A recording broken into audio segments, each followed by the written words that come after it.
Hello, everything is fine. Welcome to Forging Real People. Are you usually a cold person? If the answer is yes or no, I confess that I made a mistake in the question, because there is no such thing as being a cold person from time to time. Coolness has to be with you at all times, because at all times an opportunity or negotiation may appear, or even obstacles, which the best way to take advantage of them is to be cool. That's because people very close to you may be harming you, and you will have to do something about it. You will have to focus on not listening to your emotions and using only your rationality to solve everything in the best way.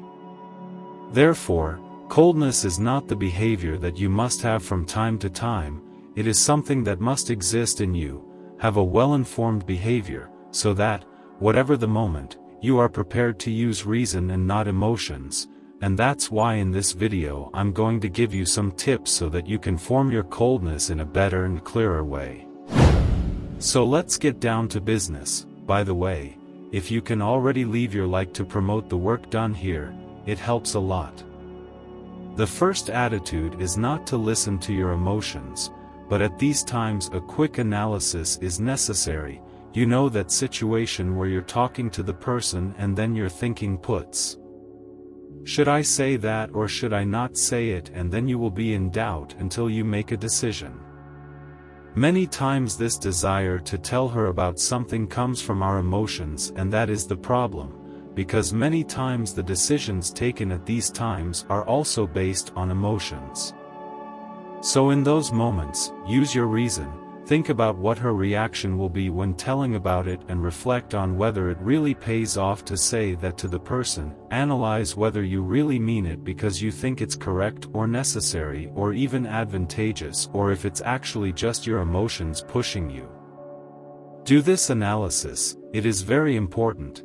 For example, you are wondering if you do not tell a friend about the business you are planning and you are really willing to tell him and develop a subject about it. After all, you are very excited, but you are in exalted mood, and this is perhaps the main reason for wanting to tell this person, and then you analyze what are the advantages of telling.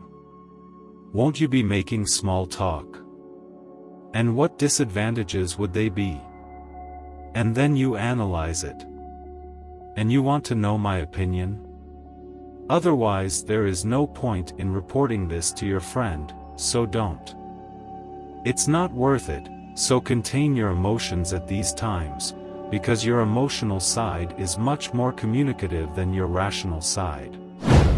Another attitude is also to put your emotions aside to focus on something. For example, you are there nervous with a lot of anger, because a relative of yours who lives in your house ended up fighting with you, and now your head is full just thinking about that fight. However, you are full of duties to do, whether in terms of studies or even professional work, and then what will you do from there? Listen to the thoughts that are making you increasingly angry, and even in the possibility of another fight with your relative, or because of the responsibilities you need to do. Obviously focus on what you need to do, right? That's why in moments like this you can't keep feeding thoughts that carry anger or happiness or any intense emotion that you are cultivating in your mind, because if you stay there just feeding it, when you see it, 2 or 3 hours have passed and you're still there in the same place without having done any of your responsibilities.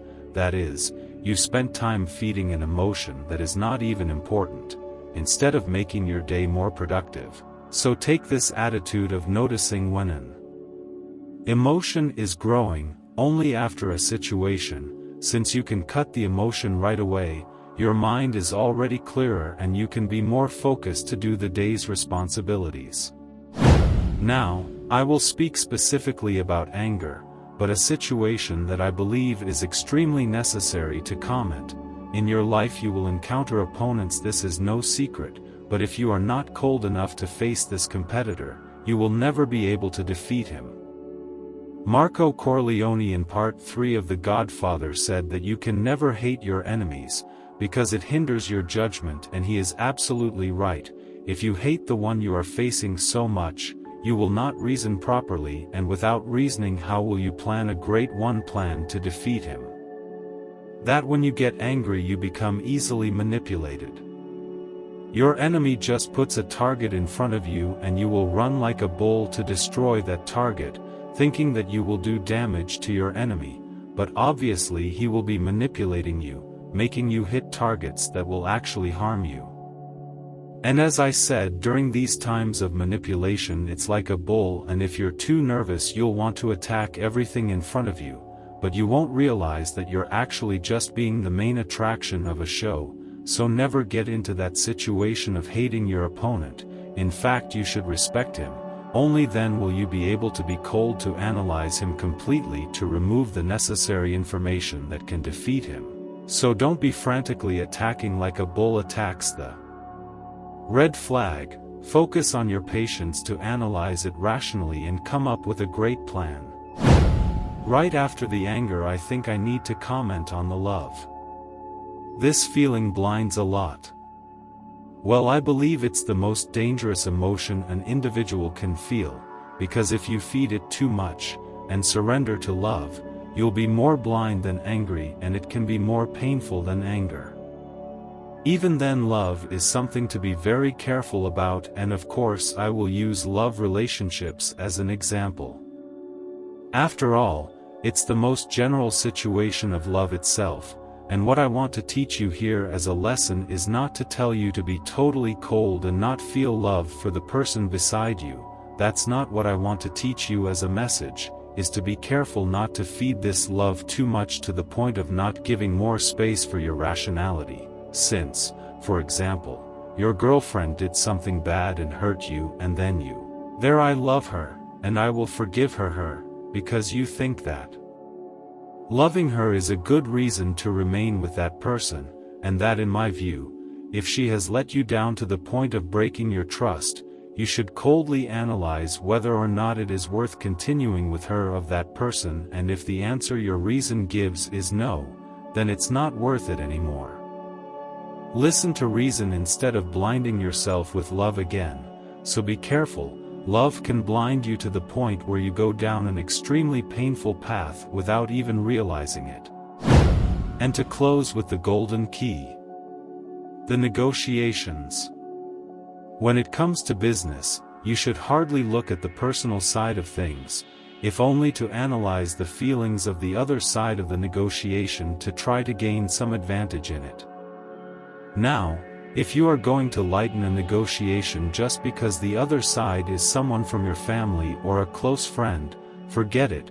That is a mistake, and this business issue is a strong point to keep your cool, since you always must keep in mind that business is business, family and friendships are something separate from this and should always be separate, especially when the negotiation involves money.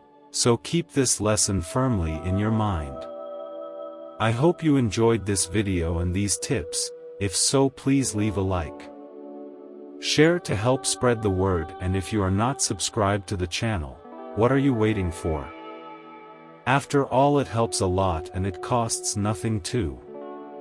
Thank you very much for your attention and see you later.